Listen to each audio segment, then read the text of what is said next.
Hi children, அடுத்த video பார்க்கலாமா? Next வந்து again chapter 1ல second textual sum.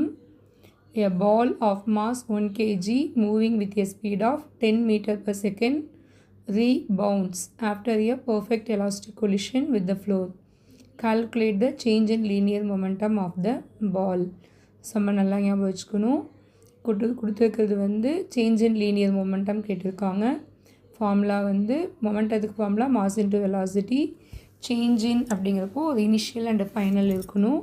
இங்கே பார்த்தீங்கன்னா பால் ஆஃப் மாஸ் கொடுத்துருக்காங்க 1 kg.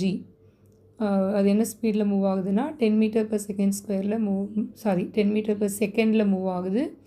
அது என்ன பண்ணுதுன்னா ஒரு இதில் ஃப்ளோரில் பட்டு ரீபவுண்ட் ஆகி வருது. அங்கே வந்து எலாஸ்டிக் கொலிஷன், அதாவது அதனுடைய வெலாசிட்டியில் எந்த சேஞ்ச் ஆகலை, டைரெக்ஷன் மட்டும் சேஞ்ச் ஆகுது. So initial velocity 10 metre per second எடுக்கணும், ஃபைனல் வெலாசிட்டி மைனஸில் எடுக்கணும். மைனஸ்க்கு ரீசன் அதே ஸ்பீடில் வெலாசிட்டி எந்த சேஞ்சும் ஆகலை, ரைட்டா? ரீபவுண்ட் ஆகி ஆப்போசிட் டைரெக்ஷனில் வருது. ஸோ -10 மீட்டர் பர் செகண்ட் எடுக்கணும். இப்போ change in momentum mv minus mu, அதாவது final minus initial velocity, initial momentum.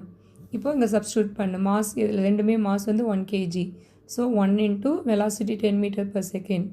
அதே மாதிரி அடுத்த muக்கும் 1 இன்ட்டு 10 மீட்டர் பர் செகண்ட். ஆனால் v சப்ஸ்டியூட் பண்ணுறப்ப -10 போடணும். So 1 into -10 minus 1 into 10. So -10 ஆகும், which is equal to -20 kilogram meter per second.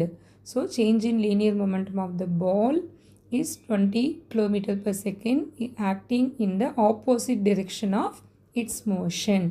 ரொம்ப சிம்பிளான சம், பெருசாக இல்லை, பார்த்தா தான் உனக்கு நிறையா இருக்கிற மாதிரி இருக்கும்.